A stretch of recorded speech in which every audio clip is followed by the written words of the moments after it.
এই গল্পটি পাঠিয়েছে আমাদের প্রিয় দর্শক আরিফ।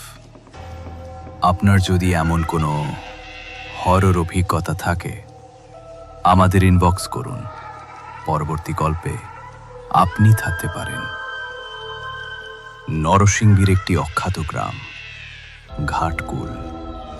দূর দূরান্তের কেউ এই গ্রামকে চেনে না, কিন্তু আশেপাশের এলাকা একে চেনে এক ভয়ের নাম হিসেবে মৃত্যুর মোড়। গ্রাম থেকে একটু দূরে একটি মোড় আছে, যেটি গ্রামের প্রধান সড়কের সাথে যুক্ত। দিনের বেলায় এই মোড় যেন একেবারে নিরীহ, চুপচাপ, ধুলোবালি উড়ে, মাঝে মাঝে কিছু গাড়ি বা মোটর সাইকেল যায়।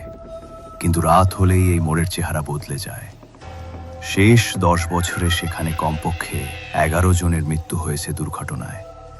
আশ্চর্যের বিষয়, প্রতিটি দুর্ঘটনা ঘটেছে প্রায় একইভাবে। হঠাৎ করে গাড়ি বা বাইকের ব্রেক কাজ করা বন্ধ হয়ে যায়, চালক ভয় পেয়ে যায়, রাস্তা থেকে ছিটকে পড়ে কিংবা উল্টে যায়।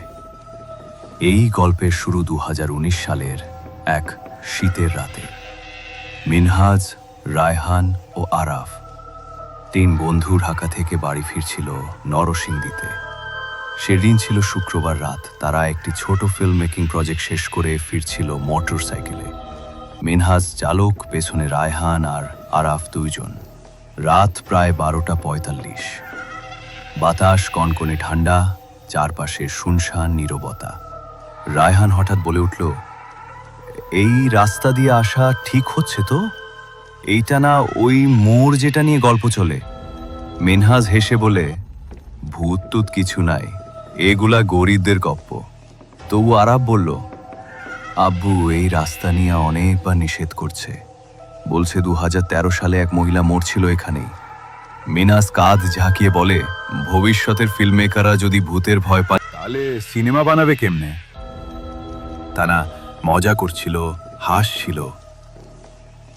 কিন্তু এক সময় বাইকটা ঘাটকুল মোড়ে পৌঁছে যায়। মিনহাজ বাইকের স্পিড একটু কমিয়ে দেয়। চারপাশে একটাও আলো নেই। হঠাৎ হেডলাইটের আলোয় দেখা যায় রাস্তার মাঝে একটা সাদা কাপড় পরে একটা নারী দাঁড়িয়ে আছে। চুলগুলো ভেজা ভেজা, হাত দুটো ঝুলে আছে। মুখটা একদম স্পষ্ট নয়, কিন্তু চোখ যেন আগুনের মতো জ্বলছে। মিনহাজ চিৎকার করে ওঠে, দূর হ, দূর হ! কিন্তু বাইকটাও তখন কাঁপতে শুরু করে। ব্রেক কাজ করছিল না। রায়হান চিৎকার করে উঠল, মিনহাজ ব্রেক, ব্রেক! পরদিন ভোরে এক ট্রাক চালক ঘটনাটি দেখতে পায়। পুলিশ আসে, অ্যাম্বুলেন্স আসে, 3 জনকে উদ্ধার করে হাসপাতালে